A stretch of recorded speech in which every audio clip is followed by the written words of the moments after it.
dreaming about this for the last 4 or 5 years, but to actually be going through fight week, to be fighting here in D-Town, in DFW, for all these people, got people all over the world coming to see you in your backyard. Well, it's a dream come true, man. This is something I dreamed about. I didn't think it was gonna happen probably for about two years, and you know, it happened right away. So it's a dream come true to be fighting at home, fighting in my backyard. Not only just fighting at home, fighting at the Cowboy Stadium, my favorite team, and you know, getting the guys like Jerry Jones and you know the network like Fox, you know, backing me. The press conference, did you feel that it was important to call him out on faking like he being humble? Like, cause I know you watch the videos, so was it important to call him to his face, let him know that you see what they really saying? I mean, it wasn't important. It's just, you know, I don't like a lot of fakes. I don't like fake stuff. So, you know, when, you know, somebody's saying something else and, you know, saying this, saying that, and then when they get here, they, you know, it's going to be a great fight, this and that, this and that. Now, say what you were saying at your gym. You know, say it here at the press conference. So that's all I wanted to say. Has that been bugging at you at all?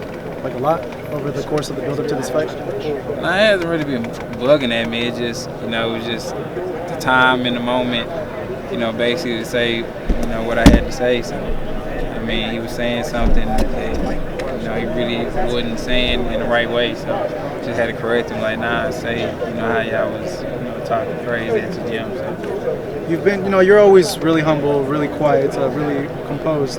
Up there, though, you kind of got out of your shell. I don't want to say shell, but you were more animated. And at the very end, you told him, I'm going to make you remember that, regret the choice that you made and that you should have listened to your brother and the advice that he gave you. What's bringing all that out? Is it because we're close to the fight, or is it something else? I'm just hyped, man. I'm ready to fight. You know, I'm very just motivated and, you know, hyped up and just, you know, can't wait for Saturday night. And it's been a long time coming, and just to be fighting at home and fighting this big venue on pay-per-view, I'm not gonna let this moment go by. So, you know, it's just, I got a lot of energy right now. I'm just ready to go. When you look at this fight on paper and you look at your amateur pedigree, you're an Olympian, and I think a lot of people aren't bringing that into account. When you hear Mikey say that he's better than you in every aspect, what goes on through your mind, and do you feel people are forgetting about your amateur pedigree and your amateur background? Yeah, I feel like, you know, if you know anything about amateur boxing is computer screens. So for you to have success in amateur boxing, you got to score and not get hit, especially fighting a lot of international guys and things like that. So, I mean, I got to have some type of accuracy or boxing skills to make it to the Olympic trials. If he was that great of a boxer, he would have made it. If he was that great of a boxer, he would have won Olympic trials. He would have went to the Olympics, he would qualify for the Olympics and things like that. But he didn't. He got stopped early at home. So, you know, that just shows, you know, my type of pedigree. I got over 30-something international fights. And I won a lot of tournaments too, international too. So, you know, if you know anything about amateur scoring and how they score and, you know, with the little dot, things like that, you show that I have a lot of experience. So when he says he's better than you in defense, offense, timing, footwork, what goes on in your mind, your honest thoughts when he says that and when you first heard that? Just laugh and smile. And that's the only thing that goes on in my mind. I mean, it's good to have that type of confidence, but like I said, you know, hopefully they keep that same energy when it comes fight night. You think it'll be a fight that you impose yourself with body shots and you see something that it's a one-sided fight?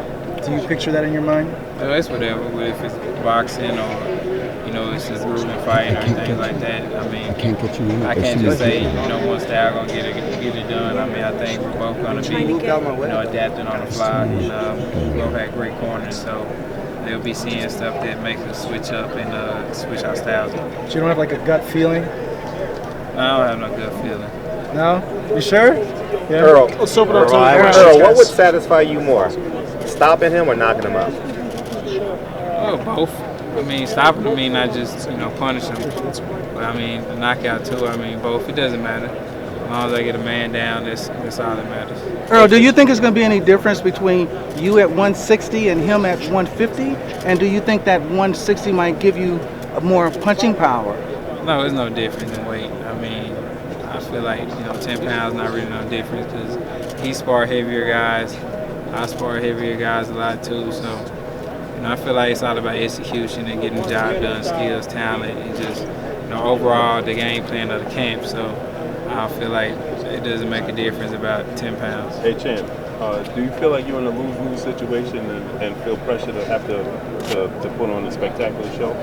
Oh, no, I feel like I'm winning. I mean, if you look at all the other, welterweight, especially on, PBC side, I mean, the guys not getting this type of, fighting in front of this type of crowd, on Fox pay-per-view and fighting another great opponent. So, I mean, it doesn't matter what hardcore boxing fans and, real fans know that this is a tough fight and this is a great fight. So, I can't worry about what the naysayers think. I mean, it's going to be a good fight, skill for skills-wise, talent for talent. Earl, I got a question. What questions are you tired of hearing, and what video games do you play?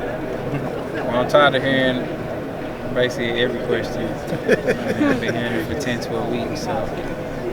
Video games, just want to fight. Video games, I play Call of Duty, Blackout, Red Dead Redemption. Xbox or PS4? Madden. Well, I got both, but I've been playing PS4. What's your gamer tag?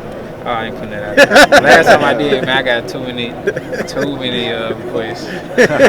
Will this moment be bigger than your Kell Brook moment if you walk away with this victory? Well, when I walk away with the victory, it just depends on how I get it. Like, I'll be mad at myself even if I look good and win, I'll still be mad at myself for not looking good. So, I always rate myself on, my performance. I want to have a great performance, a spectacular performance, and put on a great showing. So, it will be big, if I get the performance that, I know in my mind I can put out. Right. Earl, Garcia's obviously been working with Victor Conte. Given Conte's history, did that raise any red flags in your head at all? I don't know. I mean, he ain't really worked anybody in boxing that I know of. But, I mean, I don't know. We're supposed to be on Nevada testing, things like that. But I haven't been tested by Nevada in like 2 weeks. So I don't know what's going on with that. So I don't know. Hey, Champ, you seem a little agitated up there. Is that due to this getting close to the fight, or you just agitated with him overall? I'm just agitated, period. I'm making weight. And it's fight week. Something I've been looking forward to since camp started. So, I'm just excited, making weight, ready to fight. Tired of seeing him, tired of talking about the fight. I'm just ready to get in the locker room, put on my fight gear, hit the mitts, go out, and do what I do best. We see your covers, the Mexicans. Can we expect the sombrero like Floyd Mayweather did when he came out against Oscar De La Hoya? I don't think I'm coming out with a sombrero. I'm not coming out with a sombrero. Now, you just mentioned Vada. Can we just get clarification just so that doesn't go viral and people say, oh, Earl cheating. Can you just explain that you or him haven't been tested for Vada? Nah, we've been tested. Okay. We've been testing blood and urine. Like, we've been having Vada all camp. Okay.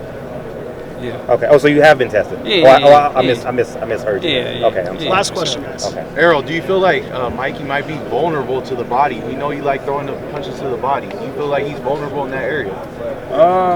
I can't say until I hit him, but I'm gonna hit him wherever he's open. Even if he's not open, I'm gonna hit him wherever. Gloves, arms, shoulders, hips, wherever. I'm gonna touch him. So I'm not just looking for one area.